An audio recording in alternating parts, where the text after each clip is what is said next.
इधर छत्तीसगढ़ में भारतमाला प्रोजेक्ट में जमीन मुआवजे के नाम पर अरबों रुपए का घोटाला हुआ। कार्रवाई अब इसमें शुरू है। ताबड़तोड़ एक्शन यहां भी है। एसीबी और डब्ल्यू की टीम ने आज करीब दर्जन भर ठिकानों पर छापे मारे और इस घोटाले में शामिल पटवारी से लेकर एसडीएम और जमीन दलालों के ठिकानों को खंगाला है। कई आरोपी हिरासत में हैं, पूछताछ शुरू हो चुकी है, लेकिन इस कार्रवाई से इतर इस पर भी सियासत हो रही है।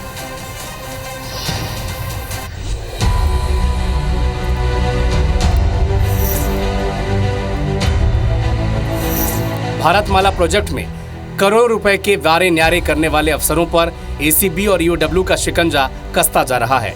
दोनों जांच एजेंसियों ने तत्कालीन एसडीएम, तहसीलदार, पटवारी और राजस्व निरीक्षक समेत राजस्व अधिकारियों के ठिकानों पर छापे मारे। 17 से 20 अफसर छापे की जद में आए। रायपुर, महासमुंद, दुर्ग और बिलासपुर में एसीबी और ईओडब्ल्यू की टीमों ने दबिश दी। दरअसल भारतमाला प्रोजेक्ट में जमीन अधिग्रहण में 43 करोड़ का घोटाला हुआ है। जमीन को टुकड़ों में बांटकर एनएचएआई को 78 करोड़ का भुगतान दिखाया गया। एसडीएम, पटवारी और भूमाफिया के सिंडिकेट ने बैकडेट पर दस्तावेज बनाकर घोटालों को अंजाम दिया। अफसरों पर 43 करोड़ 18 लाख रुपए की रकम की गड़बड़ी का आरोप है। एसीबी और ईओडब्ल्यू के एक्शन में आते ही इस पर सियासत भी शुरू हो गई है।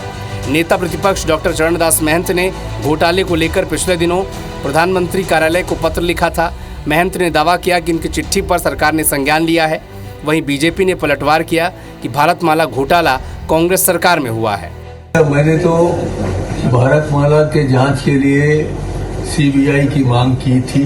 मैं अपने इस मांग पर कायम हूँ। मेरे को कोई मतलब नहीं राज्य सरकार क्या कर रही है।